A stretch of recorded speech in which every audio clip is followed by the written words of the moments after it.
Bonjour et bienvenue dans cette vidéo budget. Alors je vais, comme son nom l'indique, parler de budget aujourd'hui. Alors ce sera un budget dans les grandes lignes de comment je fonctionne et pourquoi je me suis mis à fonctionner comme ça et dans quel but. Si cette vidéo vous plaît, si vous avez des questions, si vous avez besoin de rentrer dans plus de détails sur les certains sujets, n'hésitez pas à me laisser des commentaires. On en discutera soit en privé, soit j'arriverai à faire une vidéo qui détaille chaque étape et peut-être même une vidéo explicative qui rentre un peu plus sur le sujet de pourquoi on fait ça et quel est l'objectif et surtout qu'est-ce qui m'a amené à faire ça. Et je crois que c'est ça aussi qui est important. Alors je m'appelle Isabelle, j'ai 36 ans, nous sommes une famille de 4, donc je suis depuis 13 ans avec Sylvain et on a 2 enfants, Valentine 7 ans, Augustin 22 mois. Nous sommes tous les deux des cadres, on va dire qu'on est dans la situation moyenne plus. Et ben, la vie fait qu'on a toujours un peu dépensé sans trop compter. On a eu cette chance, à part que, en tout cas je parle pour moi, pas pour les comptes de Sylvain, parce que par contre on a chacun nos comptes et on fait des virements tous les deux sur le commun pour les dépenses dites communes, crédits, etc. Mais on a notre propre gestion du budget et de nos propres comptes. Et c'est vrai que moi, de mon côté, je me prive de rien, mais mon compte, il s'en ressent, hein. Voilà, il m'arrive régulièrement d'être à découvert et avec toutes les conséquences qu'il y a d'un découvert. Et aujourd'hui, j'ai décidé de ne plus fonctionner comme ça. Jusqu'à présent, ça a marché. Je me satisfais plus dans cette situation-là et j'ai cherché. J'ai écumé des quantités de blogs et de vidéos YouTube pour savoir comment faire. Et il y a une situation, une solution, excusez-moi, qui ressort tout le temps, et celle des enveloppes, la création des enveloppes, le budget avec des enveloppes. Et je vous avouerai que je l'ai pendant longtemps balayé en me disant surtout, je vais trouver une autre solution. Or, il se trouve que c'est celle qui a l'air de fonctionner le mieux, ou du moins pour le plus grand nombre, pour essayer d'absorber, dissoudre, exterminer les découverts. Donc je m'y suis mis. Je vais donc vous détailler maintenant comment on arrive à créer ces enveloppes et quel budget on détermine par enveloppe. Pour commencer, il est primordial d'analyser ses relevés bancaires. Donc ça va prendre 1 heure, 2 heures, 1 jour, 2 jours. Tout dépend de si vous êtes à l'aise ou pas avec vos relevés de banque, si vous le faites régulièrement ou pas, si c'est un exercice dont vous avez l'habitude ou pas. Mais il va être important de faire 3 états. Le premier, celui des revenus. Alors ils peuvent être divers, ça peut être du salaire, des aides, ça peut être du loyer, enfin bon, tout ce que vous avez comme rentrée d'argent qui constitue du revenu. Ensuite, vous allez lister tout ce qui est charges fixes.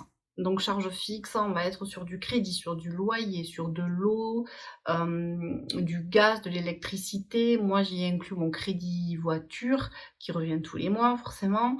J'y inclus aussi l'essence parce que clairement, sans essence, ma voiture ne roule pas. Donc c'est des charges qui reviennent absolument tout le temps. Et ensuite, il faut faire une autre colonne avec ce qui s'appelle variable. C'est tout ce que vous achetez qui est pas du tout indispensable à votre vie au quotidien, on va dire shopping, voilà, sorties, etc. Donc ça, c'est du variable. Il faut faire un état de tout ça, donc vos revenus, moins vos dépenses fixes, moins votre variable.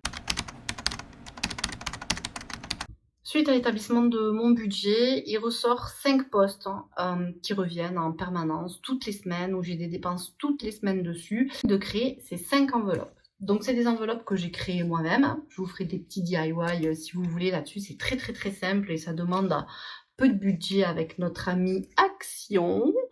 J'ai devant moi 5 enveloppes. J'ai la première enveloppe qui est l'enveloppe alimentation. Dans l'enveloppe alimentation, de mon côté, j'y mets 110 € par semaine. Je vais faire les courses tous les 15 jours parce qu'alors du coup avant je faisais un drive. Bien entendu, on marche avec du liquide, c'est toujours plus compliqué de faire des drives. Donc je me suis mis à faire les courses. Et j'ai découvert Lidl. Je connaissais par, toutes les produits d'appel qu'ils faisaient, j'y allais uniquement pour ça. Mais pendant le confinement, tous les magasins étaient pris d'assaut, à part qu'il se trouve qu'à Lidl, quand on cherchait de la farine, des œufs et des produits de base, ils avaient du stock, ça fonctionnait très bien. J'ai commencé à faire les courses là-bas et j'en suis jamais repartie. Courses donc se font entre Lidl principalement et Inter pour tout ce qui est marque très spécifique, produits spécifiques ou alors ce que j'ai pas trouvé, tout simplement, chez Lidl.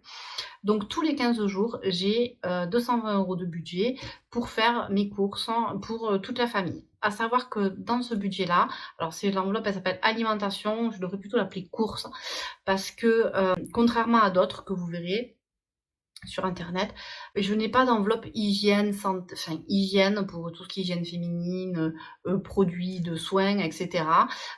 Tout ça, moi, c'est vraiment inclus dans mon enveloppe courses. Voilà, ça rentre dans les courses tous les 15 jours parce qu'on n'a pas besoin de lessive forcément tous les 15 jours. Dans ce cas, ça va compenser sur un autre poste. Donc on alterne et ça s'équilibre. À la fin du mois, on a tout ce qu'il faut, en tout cas pour nous, pour notre famille, avec ce budget-là. J'ai une autre enveloppe, celle-là, qui est pour les enfants. Donc j'y mets 20 € par semaine. Généralement, s'il reste de l'argent sur cette enveloppe-là, la semaine suivante, je rajoute 20 €, je n'enlève pas les 20 € qui restent parce que franchement, pour les enfants, il y a toujours quelque chose à acheter. La semaine dernière, j'ai dû acheter un casque de vélo pour mon fils parce qu'il commence la trottinette. Là, Valentine, je lui ai acheté des chaussures pour la rentrée. Ma main a coupé que dans 2-3 semaines, elles sont déjà abîmées de partout. La fermeture éclair qui part en cacahuète. Donc, il va peut-être falloir en remplacer aussi. J'en passe, il y en a tellement que ça me vient même plus comme ça. Mais on a toujours quelque chose à acheter pour les enfants parce qu'il y a toujours des dépenses qui arrivent et du coup ça permet de compenser ces dépenses-là. Ensuite, j'ai une enveloppe qui est dédiée aux loisirs. Les loisirs, c'est, j'aime bien qu'on fasse des choses en famille le week-end. Par exemple, là, dans le village d'à côté, il y a une fête foraine. Donc, on va y aller avec les enfants, ça va payer quelques manèges, etc. Ou alors, on va décider d'aller au zoo le week-end d'après, ça paiera les entrées au zoo. Voilà, s'il fait mauvais, il n'y aura rien du tout, et du coup, c'est une dépense qu'il n'y aura pas cette semaine-là. Après, c'est aussi, il faut savoir que pour moi, du moins, après, dans ma gestion du budget, il n'y a pas une rigueur extrême concernant la dépense des montants dans les enveloppes. Ça veut dire que si par exemple, j'avais pas assez pour acheter le casque de mon fils la semaine dernière, dans l'enveloppe enfant. J'aurais pris dans l'enveloppe loisir pour compenser. Et puis j'aurais eu un reliquat sur l'enveloppe loisir. Mais il n'y a pas de. Elles servent aussi à ça, les enveloppes, d'une semaine sur l'autre, à peut-être compenser s'il y a une dépense, un extra en plus. Ou de mon côté, ça fonctionne comme ça. Je n'ai pas une rigueur stricte envers ce en quoi l'enveloppe est dédiée. Je peux aussi jongler entre toutes. Ça permet d'aider et d'assouplir un petit peu aussi le quotidien. J'ai une 4e enveloppe dédiée aux extras. Extra, il y a 20 € aussi dedans. Je sais pas si j'avais dit c'est 20 € dans les loisirs, mais donc il y a 20 € dans les extras. Les extras, c'est quoi? Un truc tout simple. Moi, la règle, le vendredi soir, je ne fais pas à manger. Je me pose tranquillement, c'est apéro, la famille sur le canapé, on discute, on fait des projets du week-end, etc. Mais par contre, voilà, je ne bouge pas de la maison. Donc, c'est à emporter du McDo, du Uber Eats, de pizzeria d'à côté. Voilà, c'est tout sauf faire la cuisine et ce qu'il y a dans le frigo. Donc j'ai la chance d'avoir, de par mon travail, des tickets restaurants, mais qui eux aussi, sûrement, ça doit être l'air du sud, l'argent fond. Et souvent à la fin du mois, je suis un peu ric-rac, il faut que je complète et puis de toute façon, c'est 38 € à chaque fois, donc des fois ça peut dépasser un petit peu. Donc l'enveloppe extra, elle sert à compenser tout ça, mais aussi elle sert, comme je vous disais tout à l'heure, à pouvoir absorber des dépenses peut-être un peu plus importantes dans d'autres enveloppes. Et enfin, la dernière, la 5e, c'est l'enveloppe santé. Donc de mon côté, j'ai aussi toujours des dépenses à la pharmacie. C'est dédié à la pharmacie. Alors moi, je suis très homéopathie, médecine douce, etc. En ce moment, il y a les nez qui coulent, donc je vais à la pharmacie acheter de l'allium cepa. On a la gorge, il y a plus de Doliprane, ou il y a un bobo, il faut aller acheter de l'arnica. Enfin bon, il y a toujours quelque chose à acheter à la pharmacie, surtout quand on a des enfants. et en plus à la mi-saison, il y a la vitamine D là à acheter pour se faire des petites cures. Donc cette enveloppe est dédiée, à ça. Donc là, moi, c'est mes 5 postes hein, qui, toutes les semaines, donc si on fait le calcul, je vais retirer tous les samedis, parce que moi je fais les courses le samedi, donc tous les samedis, je vais retirer 190 € que je répartis dans les différentes enveloppes et je dois tenir la semaine avec ces 190 € pour les dépenses principales. Je vous ferai pas de vidéo sur le remplissage des enveloppes, et cetera, parce que je trouve ça un petit peu redondant et puis clairement, je retire l'argent et je mets, l'argent dans chaque enveloppe, toutes les semaines. Ça prend 5 minutes. Après, avec plaisir, je ferai des vidéos sur comment j'ai réussi à établir ces budgets et cetera, sur le fonctionnement de ma famille, sur ces postes-là, avec grand plaisir si vous le souhaitez. Mais par contre, je ferai des points d'étape, pour vous dire, si j'ai réussi à exterminer ce découvert. Surtout, on va en parler après, savoir si j'ai réussi à faire des économies et à combien j'en suis et qu'est-ce que je fais aussi, pour pouvoir avoir des économies pour mettre de l'argent de côté. On vous dira qu'il faut mettre 20 de son salaire à peu près de côté, pour des économies, pour des imprévus. 20 c'est beaucoup, surtout quand on est dans une situation comme moi où on a plus de dépenses que de ressources, forcément, c'est difficile de trouver les 20. Mais je pense qu'avec de la rigueur, on peut y arriver, peut-être pas 20 mais ne serait-ce que 10, 20, 30 €, on peut y arriver. Alors moi, j'ai mis quelque chose en place. Même maintenant, même si j'ai un découvert aujourd'hui, je pense que c'est important de mettre de côté, surtout qu'un découvert se réduit au fur et à mesure. Donc du coup, à réception de mon salaire et à chaque fois des virements, automatiques permanents, sur mon livret A. J'ai ouvert un compte à Boursorama. D'ailleurs, j'en suis très, très satisfaite parce que je ne paye, rien en charge. J'ai une carte bleue, tout ça et tout, mais donc ce compte Boursorama est dédié à 2 choses: à ma voiture, donc tout ce qui est à ma voiture et frais professionnels, quand je dois inviter des clients au restaurant, en fait tout ce qui m'est remboursé par ma société, donc frais kilométriques, débours, divers, professionnels. Donc tout ça, c'est sur, mon compte Boursorama et j'ai ouvert des sous-comptes, un pour Noël, un pour les anniversaires et un sécurité. Le sécurité, il me sert plus à payer tout ce qui est entretien de la voiture.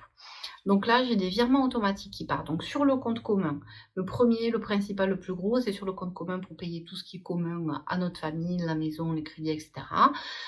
Un qui part sur Boursorama pour payer tout ce qui est, voiture, mais aussi, ça répartit ensuite, dans les comptes économie et j'en ai un autre qui part, sur la banque postale, sur le livret A, pour aussi de la sécurité, voilà. Et je vous avouerai qu'on est bien content, quand il y a des petits mois de galère comme fin août par exemple, de retrouver, ces petits comptes-là, et qui permettent de nous aider à absorber, exterminer ce découvert. J'espère que cette vidéo vous aura aidé. Moi de mon côté, je tenais à remercier, alors j'ai aucune idée de si elles verront ou pas cette vidéo, mais c'est vrai que j'ai adoré, adoré les podcasts de Budget Chéri et Deux sœurs en agenda.